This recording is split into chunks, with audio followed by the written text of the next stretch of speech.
10 महीने के आयांश की जिंदगी कुदरत ने दांव पर लगा दी है। डॉक्टरों के मुताबिक अगर उसका इलाज नहीं हुआ और उसको वो इंजेक्शन नहीं पड़ा, जिसको ज़ोलजेनिसिम कहते हैं, जिसकी कीमत है 16 करोड़ रुपए, तो वो ज्यादा से ज्यादा 2 साल तक ही जिंदा रह पाएगा। ऐसे हालत में जब उसकी मां नेहा सिंह ने क्राउड फंडिंग की शुरुआत की, क्योंकि ये तो तय था कि वो अकेले उसका इलाज नहीं करा सकती थी, लेकिन जब उन्होंने उस क्राउड फंडिंग की शुरुआत की तो उनको मदद आने लगे और मदद से कुछ हौसला अफजाई जरूर हुई है, लेकिन 16 करोड़ कोई मामूली रकम नहीं है कि जिसमें कुछ लोगों ने हाथ उठाया और सब काम बन गया।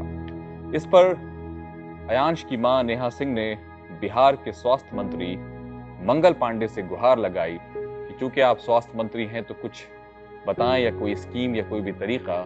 तो उस पर नीतीश कुमार ने, जो हमारे मुख्यमंत्री हैं, उन्होंने जवाब दिया कि नहीं, सरकार के पास ऐसी कोई स्कीम नहीं है जिसमें किसी के व्यक्तिगत इलाज के लिए कोई ऐसा आर्थिक पैकेज या आर्थिक मदद की जाए। ठीक है, कानूनी तौर पर जरूर होगा, ऐसी कोई व्यवस्था या कोई स्कीम नहीं होगी। तो जिस तरह से इस तरह के हालात रेयर हैं, उसी तरह से ये बीमारी भी रेयर है। और नीतीश कुमार आगे कहते हैं कि जिस तरह से सब लोग मदद कर रहे हैं, हम भी उस तरह से मदद करेंगे।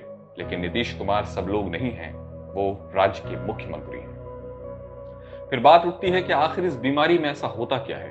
मैं आपको शुरू में ही बता दूं कि इस बीमारी में होता यह है कि धीरे धीरे शरीर के सारे अंग काम करना बंद कर देते हैं। जैसे आयान की गर्दन ने अब काम करना बंद कर दिया है और वो 10 महीने का बच्चा अभी भी पैदा हुआ नवजात लगता है, क्योंकि उसका विकास रुक गया है। इस हालात में जब उसकी मां को सरकार की तरफ से ये जवाब मिला होगा कि नहीं, हमारे पास ऐसी कोई स्कीम नहीं है, तो उस मां का दिल कैसा हो गया होगा, क्योंकि उसके पास भी कोई औलाद नहीं।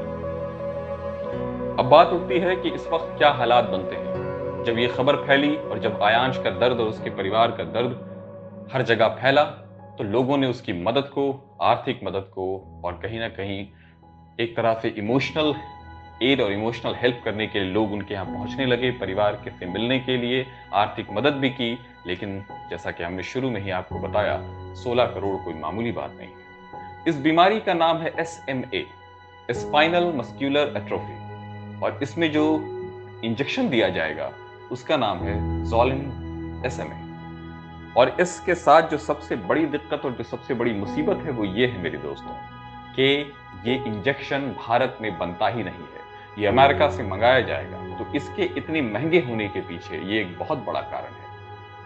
आज 7 दशकों से ज्यादा हो गए हमारे देश को आजाद हुए, लेकिन कई ऐसी मेडिकल फैसिलिटीज, कई ऐसे इलाज हैं जो हमारे देश में अभी भी मुमकिन नहीं है।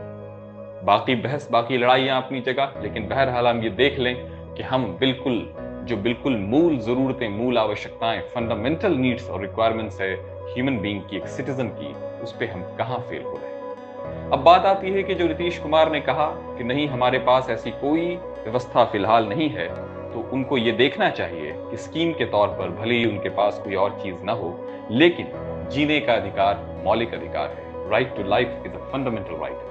तो सरकार को यह समझना होगा कि एक बच्चा जो हमारे सामने मर रहा है, लेकिन उसको बचाया जा सकता है, सिर्फ इलाज अगर उसका हो जाए, लेकिन वो इलाज नहीं हो सकेगा तो वो सबके सामने मर जाएगा। ये सरकार की इससे बड़ी फेलियर, सरकार की इससे बड़ी हार और सरकार की इससे बड़ी कमजोरी क्या ही होगी। तो मैं अपने सारे व्यूअर्स और सारे सुनने वालों से गुजारिश करता हूं कि आपसे जिस भी प्रकार की हेल्प हो सके आप आयांश को पहुंचाएं, उसके परिवार को पहुंचाएं, और खासकर आर्थिक मदद बिल्कुल पहुंचाएं, क्योंकि अभी जो सबसे ज्यादा जरूरी है वही है। पहल भारत की टीम आपसे ये गुजारिश करती है। दोस्तों, बने रहिए हमारे साथ, हम इस पर आगे भी अपडेट लाते रहेंगे।